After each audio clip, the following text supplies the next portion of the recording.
Today we are putting this 6-figure Illustrator in a blender.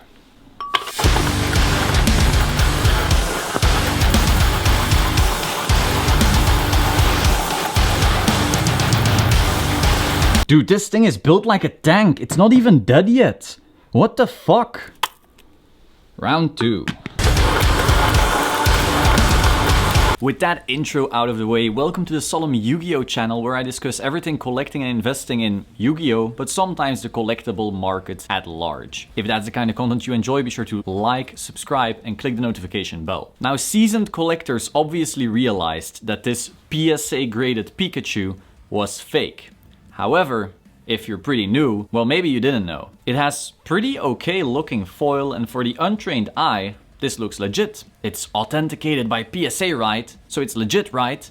No. This card is fake, this PSA slab is fake, it's all fake. And every single day, people are being scammed by practices like this. So today I wanted to go over the various red flags you have when dealing with these types of fakes. Now be aware, there are many raw fakes out there. That's not new. That's been around for decades in Magic, Yu-Gi-Oh, and Pokemon. However, a properly, okay looking graded slab, that's pretty new. So that's what we're focusing on today. First, be aware that a graded Blue Eyes, graded Charizard, or graded Illustrator is actually not the primary fake target when done by a sophisticated scammer, because this instantly draws a lot of attention. If a Illustrator goes for sale on eBay tomorrow, the whole Pokemon world knows about it. If a LOB PSA 10 First Edition Blue Eyes goes for sale on eBay tomorrow, again, the whole Yu-Gi-Oh world knows about it. And instantly people go, oh,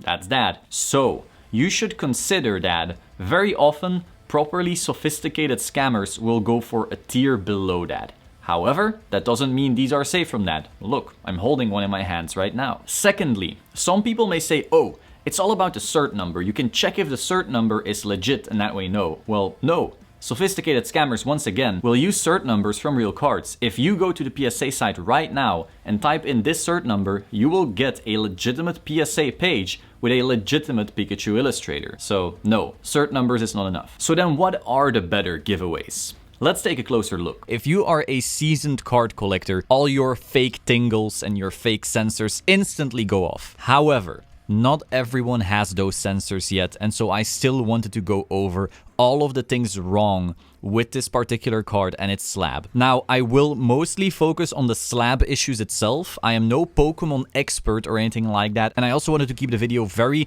useful for Yu-Gi-Oh and sports collectors as well. Obviously, taking a look at the card, you already notice some things are wrong. This isn't actually very sharp.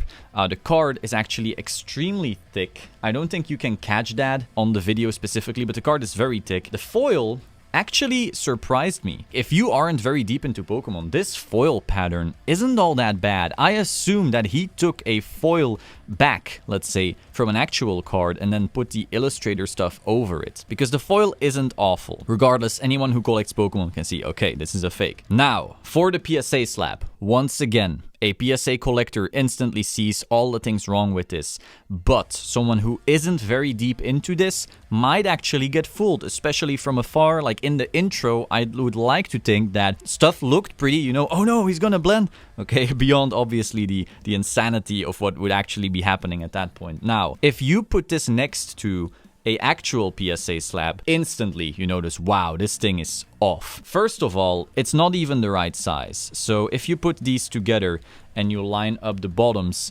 the left fake is actually taller than the right legitimate card. So it's not even the right dimension. The corners are also wrong. Like the corners on a PSA slab are just different. I don't know how else to explain it. They are not the same types of corners. I feel like these are more rounded, whereas PSAs are slightly more triangular, let's say. They are sharper. However, that's not an easy giveaway. A much easier giveaway. Look at the size of this actual label. Not only are PSA labels just bigger, but they also take up more space within the slab. If you look at this one, this is just wrong. It's smaller, it's not taking the complete side. Now, I will say there are multiple generations of PSA slabs. So if you think, oh no, this holographic is wrong, this holographic is actually not bad.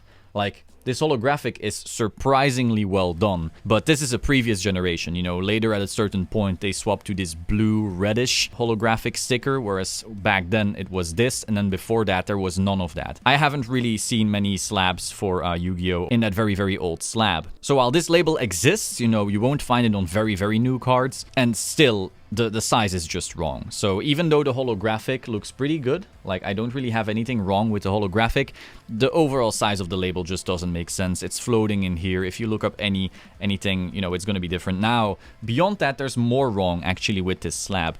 If you have a look at all of these little dots, I don't know if you see that, but across the PSA slab here, well, fake PSA slab, you have all these little dots across the entire side of the slab.